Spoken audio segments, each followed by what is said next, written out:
Ya jamaah, kita kembali lagi di rumah Mama, Dede.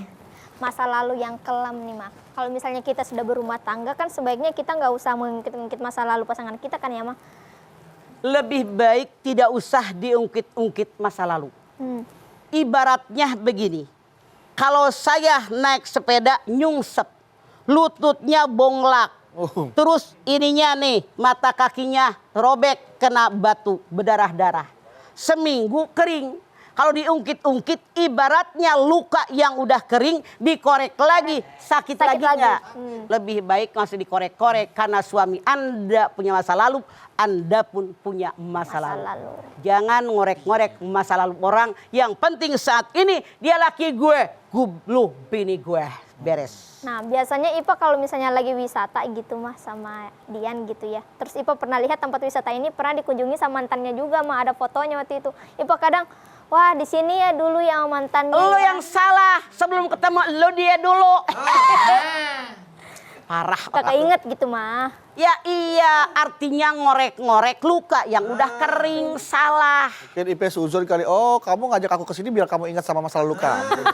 Nah, sarwa gelona iya. Ya makanya Gelo kabeh seuzonnya IP gitu mah mungkin. salah, tidak perlu. Tidak perlu. Makanya yang sudah lalu sudahlah berlalu. Kalau kita pengen maju, song-song masa yang akan datang. Iya. Kita setir mobil nih. Kalau kita pengen nyalip, lihat ke atas, lihat ke kiri, ke kanan, baru kita injek gas. Ini dia masa lalu. Iya. Tapi kalau sekarang kita mau nyalip, tidak lihat kiri kanan, hanya lihat spion yang di kepala, nabrak nggak? Nabrak. Sama. Kalau kita selalu melihat spion yang di atas masa lalu, itu akan merusak kita semua. Hati-hati, jangan. Oh, tapi mah bukankah kalau kita ingin menikah, kita berhak mengetahui masa lalu calon pasangan kita, mah? Enggak. Boleh. Kayak misalnya begini, seseorang menikah dengan seorang janda. Di masyarakat kita, opini di masyarakat, janda itu negatif. Tidak. Kenapa dia cerai sama lakinya? Apa meninggal? Ya itu. Kenapa dia cerai sama lakinya? Lakinya nyeleweng. Kenapa dia cerai sama lakinya? KDRT, galak. Kenapa dia cerai? Lakinya koret sama si duit. Yang salah lakinya apa bininya? Iya. Lakinya mah. Iya. Tidak bisa main cap nyangka aja. Jangan kawin sama janda jelek. Yang mana dulu? Iya, jandanya begitu. kenapa bisa jadi janda ya, mah? Makanya. Sama kayak perusahaan ketika ingin menginterview calon karyawannya, kenapa Anda keluar dari perusahaan Anda yang dulu? Pasti kan tahu. Pasti kan? tanya alasannya apa? Korupsi, nyolong duit, ganti kwitansi. Udah jangan diterima gitu. Jadi berhak kita mengetahui masa lalu juga. Boleh, tapi kita bisa menilai salah apa benar dia, harus objektif gitu. Jangan disamaratakan sama orang, tidak bisa. Iya. Satu individu dengan individu lain kan berbeda. Iya, Mak. Nah, cuman kadang-kadang teman dari masa lalu kembali hadir ketika kita sudah ingin menggapai masa depan. Itu bagaimana cara mengusirnya? Itu caranya bagaimana, biarkan dia punya masa lalu, aku punya masa lalu. Yang penting sekarang milik gue arahkan di bini gue menjadi orang benar. Begitu. Kita kan pemimpin kepala keluarga, ar-rijalu qawwamuna 'alan nisa. Oke? Tanggung jawab jadi pemimpin lo. Arahkan tuh setir lu mau dia kemana. Jadi saya Nah orangnya suami. bilang ke istri, mulai besok kamu gak usah main sama teman-teman kamu yang A, yang B, yang C, yang aku tahu dulunya dia seperti apa sama kamu. Misalkan gitu. Boleh tuh, Pak? Boleh kalau memang sampai sekarang dia masih negatif. Tapi orang dengan bertambahnya umur, dengan bertambahnya pergaulan, berubahnya lingkungan dia bisa merubah ke arah yang positif. Tidak mustahil yang dulunya bengal jadi baik, yang dulunya nakal sekarang jadi baik, yang dulunya bengkok jadi lurus. Tidak mustahil kan? Banyak kok, Maya. Makanya. Tatoan sekarang alhamdulillah jadi lebih baik. Masih mendingan yang tatoan lalu taubat dia sholat daripada yang tidak tatoan gak pernah sholat. Yo. Udah nggak pernah sholat, tatoan lagi mah. Masya Allah. Makin. Kita berpikirnya positif. Iya. Kenapa dia pasang tato? Ketika dia pasang tato, imannya lagi jatuh. Ya kan? Kalau imannya lagi nempel nggak bakalan. Lagi dia imannya hilang, pasang tato. Langsung taubat kepada Allah dengan taubatan nasuha. Cuman bedanya, kalau dosa lain nggak kelihatan. Kalau tato kelihatan. Dia sudah taubat kepada Allah. Allah saja Ghafurur Rahim, mengampun dan penyayang. Nggak perlu lah emang dia harus menghapus tatonya gitu, nggak perlu emang. Kalau menghapus tato, satu mahal.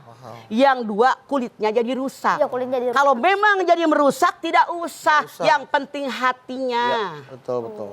Silakan Ipe. Nah, Mak, kalau misalnya nih kita tidak mengungkit-ungkit masa lalu kita gitu, Mak, karena Dan kita juga tidak menceritakan kepada pasangan kita karena itu betul-betul kelam gitu ya, mah. Tahu-tahu ada teman kita nih, mah, misalnya kita lagi bareng gitu. Tahu-tahu dia ngungkit-ngungkit masa lalu kita, mah, dengan tujuannya bercanda, mah, tapi aduh jangan dong ada suami gue nih gitu. Makanya candaan itu harus pada tempatnya. Pastinya.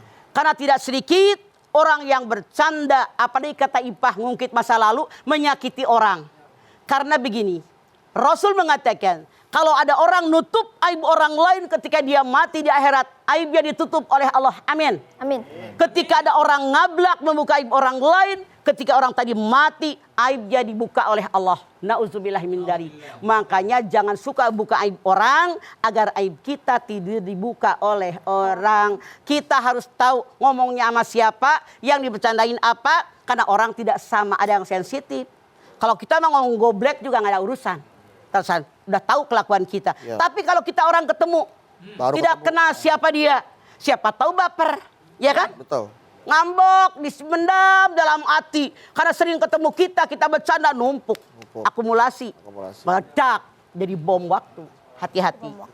Jangan sembarangan. Ini juga sering terjadi ketika lagi musim pemilihan kepala daerah atau pemilihan apapun itu, Mah, ya. Yang namanya black campaign tuh, Mah.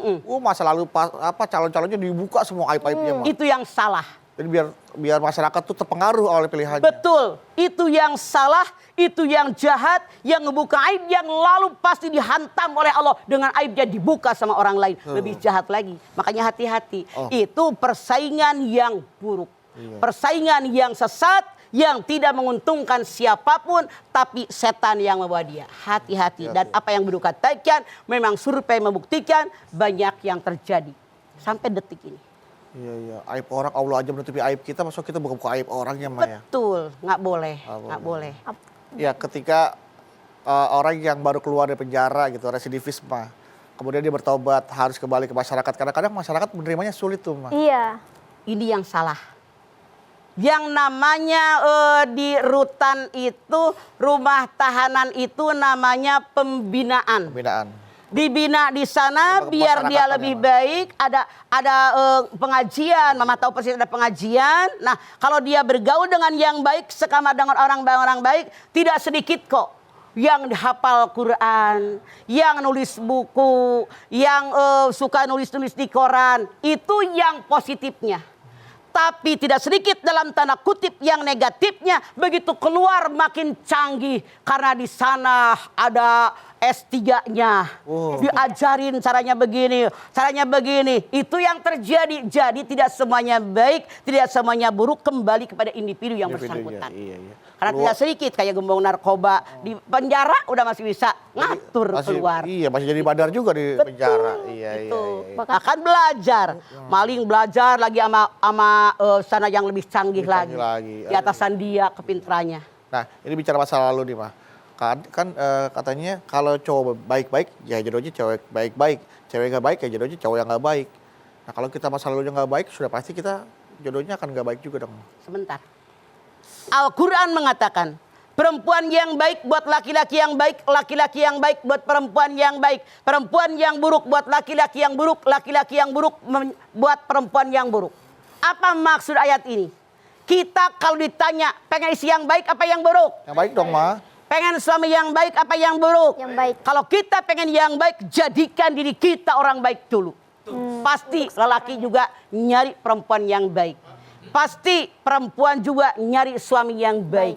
Soal dulu mah masa lalu. Iya. Tapi yang penting sekarang. Yang salah kita mah mikirin yang lalu. Mendingan mantan preman jadi kiai daripada mantan kiai jadi preman. Nih ada seorang ditanya, berapa usia Anda? 60. Tahukah Anda makna usia? Tahu. Saya ini diciptakan oleh Allah, akan kembali kepada Allah. Bagaimana selama ini ibadah Anda? Biasa-biasa. Kata sahabat tadi, robah sekarang. Sisa umur yang kita tidak tahu berapa lagi sisanya dipakai di jalan yang Allah ridho. Seandainya kemarin 60 tahun kita banyak dosa, mudah-mudahan husnul khotimah. Jangan dimanfaatkan di jalan yang tidak baik. Makanya ada orang ketika ditanya, Bapak berapa usia Bapak? Itu usianya katanya 62 tahun. Udah. Dia bilang Saya usia baru 2 tahun. Yang nanya aneh, udah tua begini 2 tahun. Kata orang yang ditanya, dulu saya 60 tahun berbuat dosa, maksiat dan segalanya. Baru 2 tahun saya sadar, alhamdulillah. Makanya saya katakan usia saya 2 tahun. Oke. Makanya kita minta sama Allah, ya Allah biha, ya Allah biha, ya Allah bihusnil khotimah. Khotimah. Amin. Amin. Setelah ini kami kembali lagi, tetaplah bersama kami di rumah Mama, Dede. Dede.